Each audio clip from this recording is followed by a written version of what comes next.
जगतसिंहपुर जिला कुजंग ब्लॉक बगदिया पंचायत झिमाणी गाँव माँ निमो नायकणी ड्रामाटिक क्लब पक्षर सुधांशु स्मारक की 10म वार्षिक मुक्त मंच नाटक प्रतियोगिता अनुष्ठित हो जाए। मुक्त मंच नाटक प्रतियोगिताटी क्लबर सभापति सचित्र महांती सभापतित्व आयोजित तृतीय संध्यारे मुख्य अतिथि भाव पारादीप अंचल विशिष्ट शिल्पपति तथा समाजसेवी प्रहलाद बेहेरा, पेतेपुर पंचायत युव सरपंच सिद्धार्थ प्रधान, अनंत विश्वाल, समाजसेवी रंजन कुमार स्वाई, गोविंद लिंगा, समिति सभ्य पवित्र सेठी, भीमसेन प्रधान, जपहरी सेठी प्रमुख जोगदे प्रदीप प्रज्वलन करने सह सुधांशु परिडांक अमर आत्मार सद्गति निमंते तांको फोटो चित्र रे पुष्पमाल्य दे 2 मिनिट नीरव प्रार्थना करने सह कलाकार मानकु उत्साहित करथिले।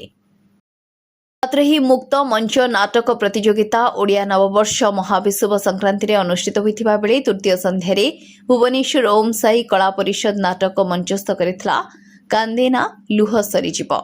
एही मुक्त मंच नाटक प्रतियोगिता को क्लबर समस्त सदस्य माने सहयोग करथिबा बेले निराकार राउत और रोहित राउत मंच परिचालना करथिले।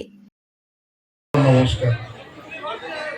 काहे कि मोर आदि सुजोग्य मोए ग्राम पार्टी करिथिबारु मो आपण मानक पाखरे चिर ऋणी एवं एई भली अनुष्ठान आगु जाऊ माँ शाला पाखे प्रार्थना करती माँ निमन नायकाणी पाखे जोड़ी हुआ ग्राम जेकोसी दिग्धा थाऊ कि किछि थाऊ जेतबेले से हैला आपणकर उदाहरण स्वरूप आज। जगतसिंहपुर संग्राम केसरी बेहरा रिपोर्ट विचित्र दुनिया।